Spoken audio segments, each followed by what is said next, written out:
Ya, baik, bismillahirrahmanirrahim. Assalamualaikum warahmatullahi wabarakatuh. Pada kesempatan kali ini saya akan memaparkan materi tentang kesusastraan Indonesia. Ya, kita masih dalam kerangka nantinya sastra dan ilmu sastra.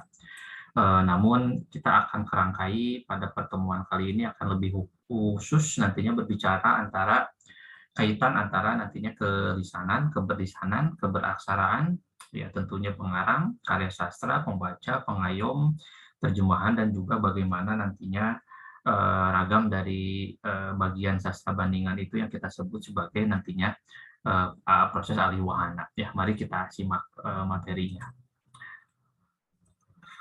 Nah, sebelum kita mengenal sebuah aksara, nah, tradisi kita itu nantinya banyak diisi dengan berbagai macam tradisi-tradisi lisan yang memang sudah ada. Ya, malahan kita tentunya ingat kalau dalam pembelajaran sejarah, sejarah itu periode sejarah itu dimulai ketika ada ditemukannya sebuah tulisan. Nah, dalam artian pada saat sebelum tulisan itu ditemukan, nah itu disebut sebagai zaman prasejarah. Nah, dari situlah kemudian kita lebih mengenal nantinya banyak tradisi lisan itu nantinya banyak berkembang seperti itu. Nah, penyampaian secara lisan itu nantinya bisa berupa nyanyian atau tembang. Nah, liriknya itu nanti kita kalau dalam terminologi sekarang itu selalu kita sebutnya sebagai sebuah puisi. Yang nyanyian atau tembang yang kita sedangkan atau dinyanyikan tersebut, yaitu lazimnya kita sebut sebagai syair atau nantinya kita sebut sebagai sebuah puisi.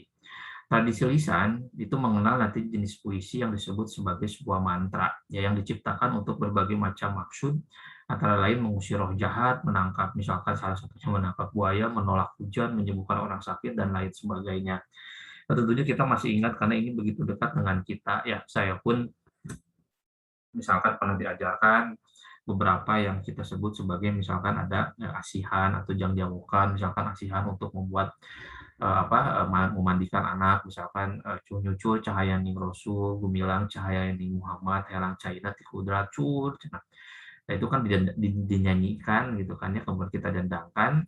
Nah, lalu kita percayai itu sebagai sebuah mantra. Belum lagi nanti kita berbicara misalkan ada pelet dan lain-lain seperti itu dan banyak jenisnya yang kita sebut sebagai sebuah mantra dalam tradisinya itu tradisi lisan.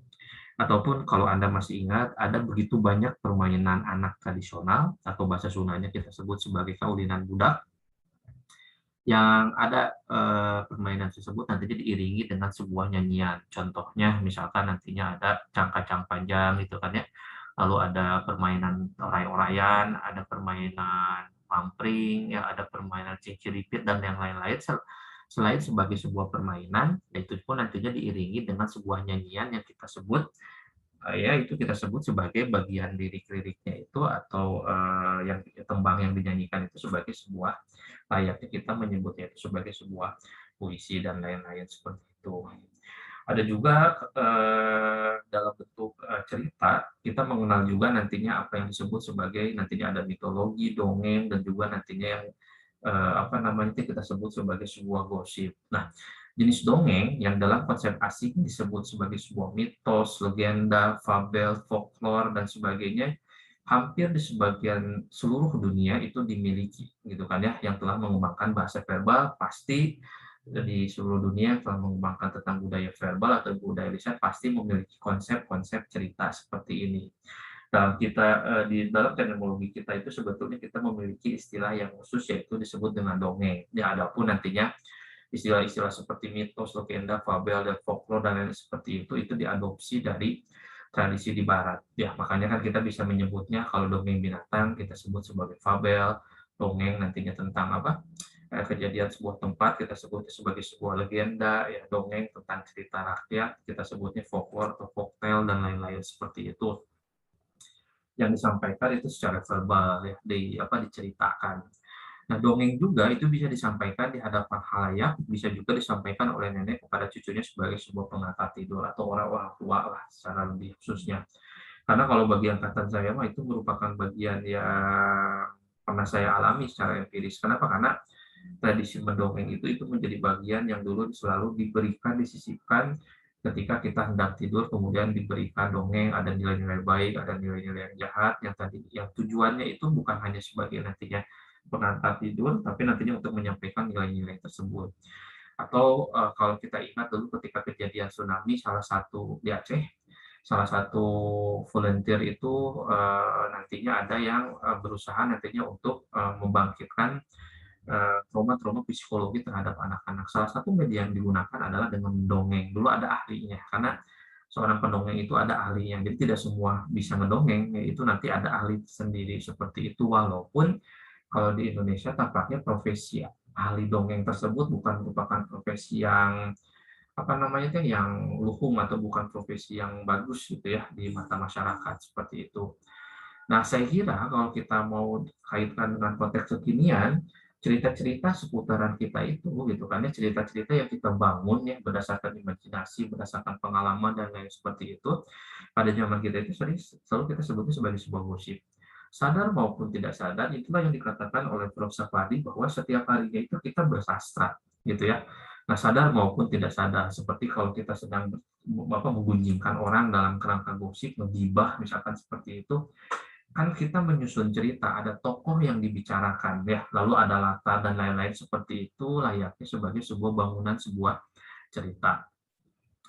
Nah, ciri-ciri kelisanan itu pada hakikatnya itu merupakan bunyi dan suara. Nah, oleh sebab itu tidak ada lagi jejaknya begitu selesai diucapkan. Dengan teknologi modern, suara bisa direkam sehingga ada jejak yang bisa didengar kembali. Nah, kalau dulu kan tentunya Anda tahu bahwa ada permainan kaulinan budak yang dinyanyikan, itu kan tidak Anda menemukannya bukan dari baca, tapi Anda menemukannya itu atau Anda mengaplikasikan itu secara turun-temurun karena memang diajarkan, karena diberikan. Sama juga seperti misalkan dongeng kancil, seingat kita itu bukan dari bacaan, tapi dari apa yang diceritakan oleh orang tua kita, lalu berturut-turut kita ceritakan kepada generasi-generasi berikutnya.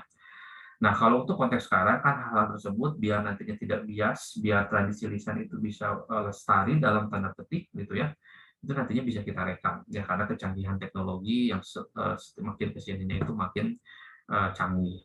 Nah, penyimpanannya kalau dulu itu hanya pada memori. Nah, oleh karena itu sangat terbatas sehingga tidak bisa dimanfaatkan untuk menumpuk pengetahuan. Jadi kan kalau secara lisan penyebarannya itu kan nantinya akan baku selalu seperti itu, gitu kan ya. Jadi kalau orang tua kita menceritakan seperti itu, pola-polanya juga akan kita kembangkan seperti sebagaimana yang kita terima. Nah, namun bedanya nantinya apa namanya penyampaian dalam tradisi lisan terbatas oleh ruang dan waktu, gitu kan ya. Itu nanti mediumnya. Kecuali kalau sudah direkam itu kan nantinya kita bisa mengembangkan, ada berbagai macam literatur-literatur yang kita baca, jadi sehingga kita bisa menciptakan cerita-cerita yang baru dengan dasar atau basicnya itu dari cerita-cerita lisan yang sebetulnya sudah kita temukan atau sudah kita dapatkan. Nah, ini tadi yang seperti saya katakan bahwa ya ada pendengarnya tentunya ya. Jadi dalam tradisi lisan itu tentunya ada pendengarnya, ada halayaknya, ada juga nantinya yang menceritakannya, kita sebut sebagai tukang dongeng atau ahli dongeng gitu kan ya, dan ada peristiwa yang nantinya coba diceritakan. Nah, ketiga poin inilah yang nantinya akan selalu beriringan gitu kan ya, bahwa ada peristiwanya, lalu ada yang menceritakannya, lalu ada yang mendengarkannya seperti itu. Nah, lalu kita beranjak kepada di mana ketika kita sudah menemukan aksara, ya dari situlah kemudian kita menyebutnya sebagai apa namanya itu tradisi tulis gitu ya, bahwa aksara menjadikan sastra tetap ada setelah dibaca karena aksara adalah residu atau jejak yang ada setelah sastra itu ditulis. Nah, jadi kan saya dari dulu selalu diingatkan bahwa untuk mengikat bacaan itu adalah dengan dituliskan ya. Nah, jadi kan apa segala sesuatu pengalaman, segala sesuatu yang sudah kita baca, peristiwa yang kita alami, cara mengikatnya itu sehingga menjadi nantinya abadi itu kan ya, itu nantinya dengan cara dituliskan. Dan yang paling penting adalah aksara ya ketika sudah dituliskan itu bisa dibaca ulang. Ya, jadi tidak terbatas ruang dan waktu. Saya kira seperti itu. Malahan kalau misalkan pengarangnya sudah mati, ya kalau ketika karya tersebut nantinya ditulis, karya itu tetap abadi. Contohnya misalkan karya Hairil Anwar, puisi Hairil Anwar berjudul Aku sampai sekarang masih dibahas walaupun Hairil Anwar sebagai pengarangnya itu sudah mati jauh-jauh hari, itu udah mati, udah meninggal lama, tapi karya-karyanya abadi dan karya-karyanya terus diapresiasi dan juga terus dibaca. Kenapa? Karena dituliskan. Nah, aksara juga itu nantinya memungkinkan adanya tumpukan pengetahuan. Ya, tumpukan-tumpukan ini kan dalam artian ilmu itu hakikatnya nantinya dinamis ya. Jadi kan ada satu nantinya relatif dan juga dinamis itu terus berkembang, terus berkembang, terus berkembang dan lain-lain seperti itu. Nah, di sini juga nanti kita akan berbicara ada apa namanya teh? Kita berbicara dalam konsep nantinya ada yang tradisi kita sebutnya sebagai tradisional, ada juga yang modern. Nah, bahwa dalam tatanan tradisional itu sastra merupakan bagian dari tradisi suatu bangsa. Nah, tradisi bukan sesuatu yang mandek tetapi merupakan proses yang selalu berubah. Nah, makanya itu kita sebut sebagai apa sifat yang dinamis tersebut. Misalkan dalam konsep yang lama, kitab yang ditulis dalam aksara bukan Latin dalam berbagai bahasa daerah termasuk Melayu itu kita sebutnya sebagai sebuah tradisi yang tradisi sastra yang lama misalkan walaupun kalau untuk konteks kekinian itu tampaknya banyak dikaji ulang ya oleh ahli-ahli yang kita sebut sebagai filolog ya. Jadi kan ahli filologi itu ya bahasanya itu mereka membahas sebuah kitab-kitab lama gitu ya, kitab-kitab apa namanya itu yang ditulis baik itu dalam aksara Latin ataupun dalam aksara Arab yang dibacakan menjadi bahasa Latin kita sebutnya sebagai Arapegon gitu ya. Nah, dalam pengertian Sultan Taklil Alisabana, sastra lama itu adalah tradisi lisan walaupun tidak serta-merta nantinya tradisi lisan ya. Karena berbagai macam kitab misalkan dalam tradisi Melayu itu banyak dituliskan ya. Bukan nantinya apa namanya dilisankan atau disebarkan secara verbal.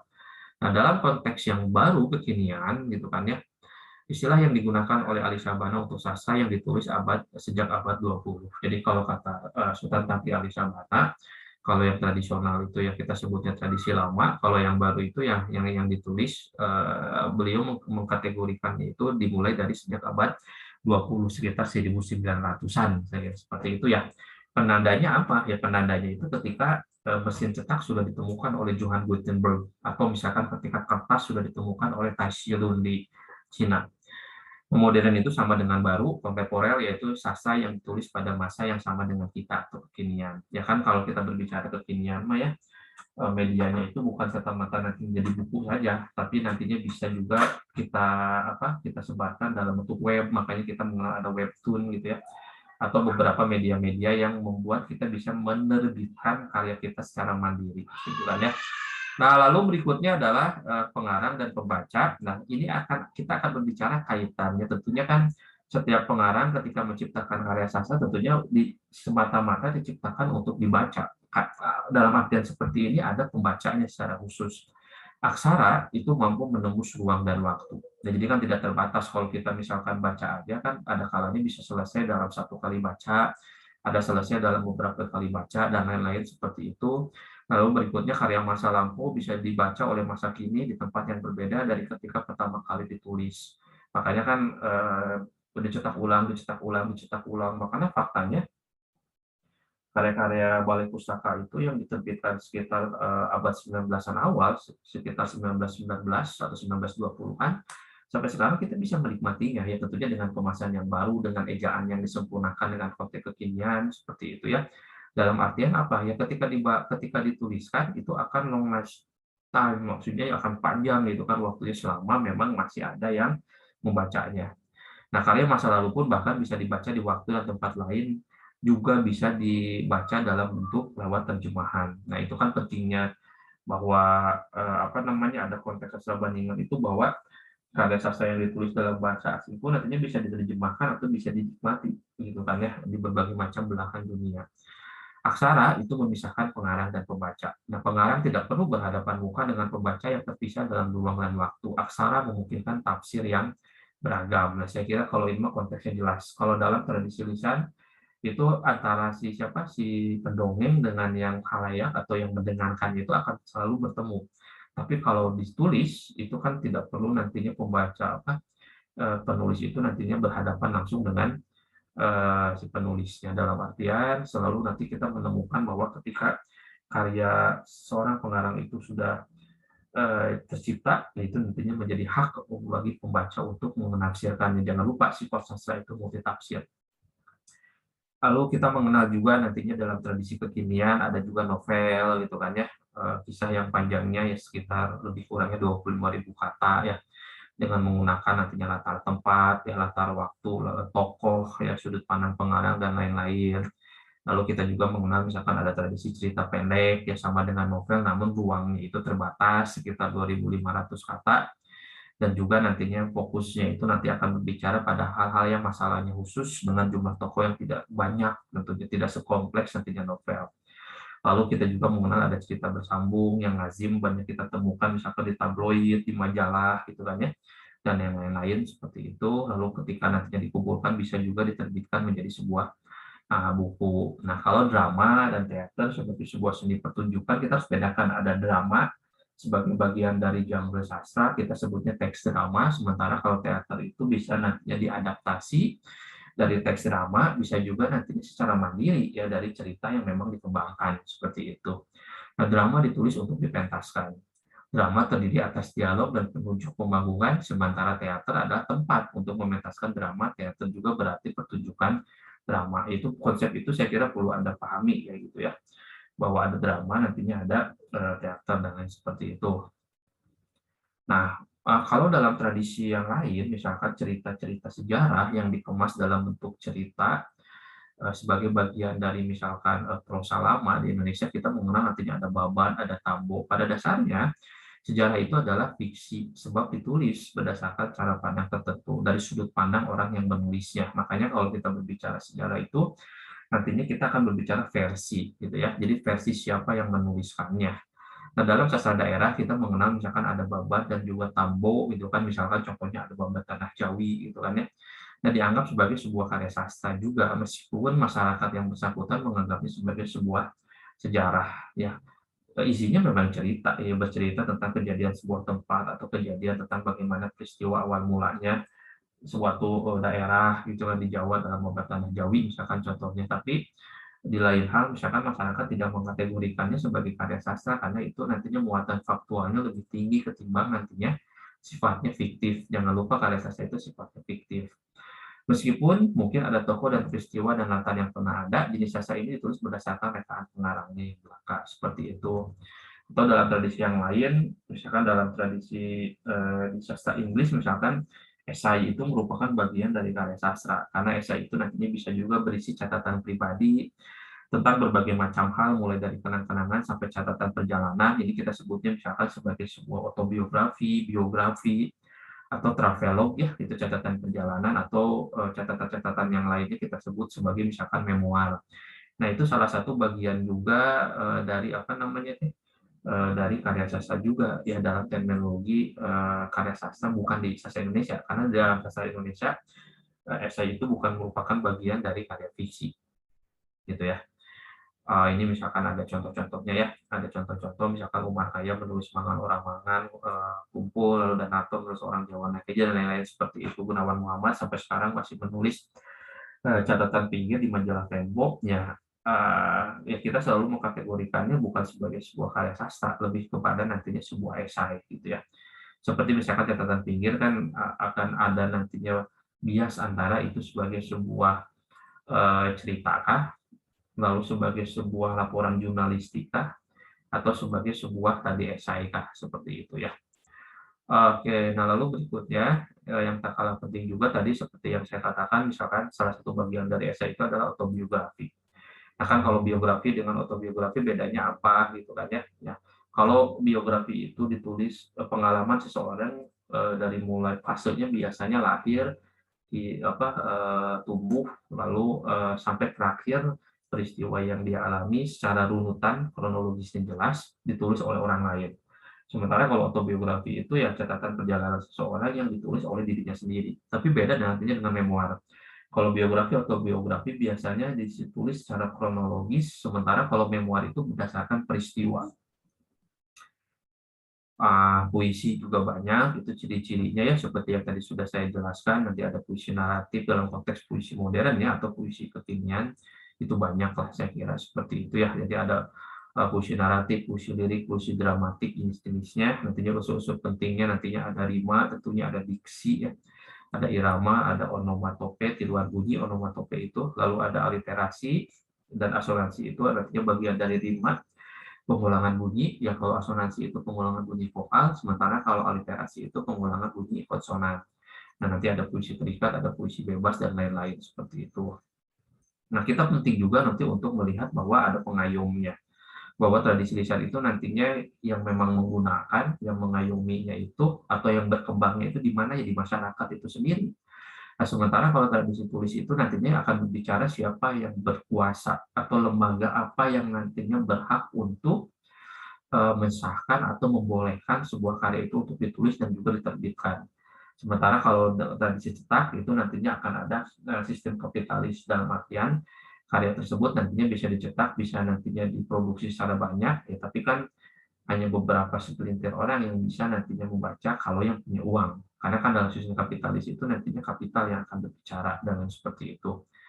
Nah, fungsi sastra seperti yang sudah saya jelaskan bahwa bisa juga nantinya digunakan sebagai sarana dakwah, juga bisa digunakan sebagai propaganda, bujukan, menggarisbawahi sebuah kesepakatan dan lain seperti itu. Ini banyak contohnya yang akan kita bahas nantinya di pertemuan-pertemuan selanjutnya.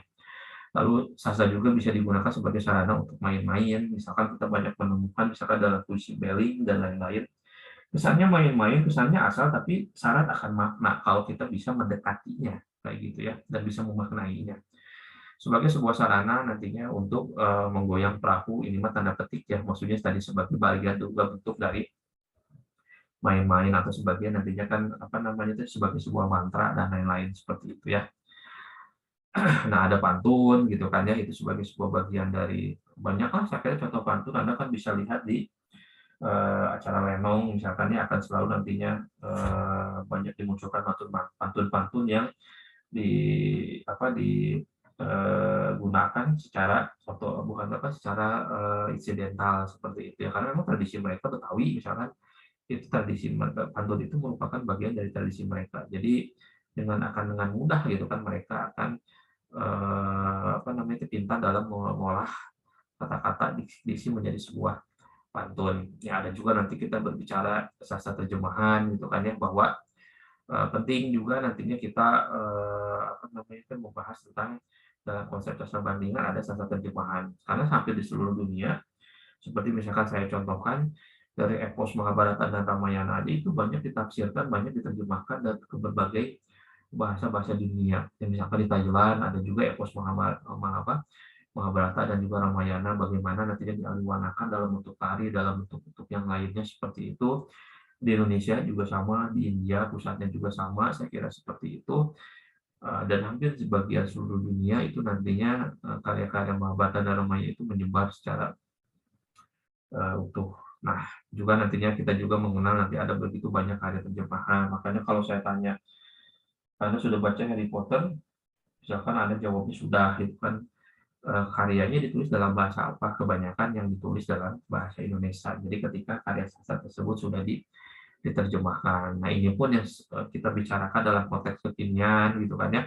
Itu nantinya banyak istilahnya itu aliwahana, misalkan banyak film yang diadaptasi dari sebuah novel gitu ya. Banyak contohnya misalkan ayat-ayat cinta atau yang dari dulu misalkan ada sebuah karya terkenal dari Kue Teh Kuai berjudul Bunga Ros dari Cikembang lalu berikutnya diubah menjadi novel lalu diubah lagi menjadi sebuah film ya karena laris dan lain-lain seperti itu.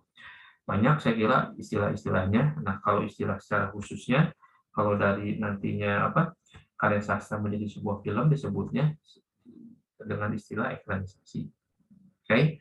Nah, pada kesempatan yang lain nanti kita akan bahas secara khusus bagaimana nantinya alih wahana dari novel ke film ini, dari film ke novel atau dari novel ke film itu nantinya akan kita bahas. Saya kira seperti itu. Uh, untuk pembahasan tentang pengantar ringkas berkaitan dengan keberaksaraan dan keberlisanan dan juga keberaksaraan, saya akhiri sampai dengan di sini. Ya, pada pertemuan berikutnya kita akan melanjutkan materi-materi selanjutnya seputar nantinya kaidah sastra, juga nantinya sifat dan juga fungsi sastra yang sebetulnya sudah kita bahas sedikit-sedikit pada materi kali ini. Ya, jangan lupa ya pada pertemuan selanjutnya harus terus diupdate bacaan-bacaan Anda terhadap karya sastra. Lebih banyak baca puisi lagi, perbanyak lagi baca prosa, perbanyak lagi nantinya karya drama, sehingga antara teori dan praktik itu nantinya akan berkesinambungan. Saya kira itu yang bisa saya sampaikan. Terima kasih. Assalamualaikum warahmatullahi wabarakatuh.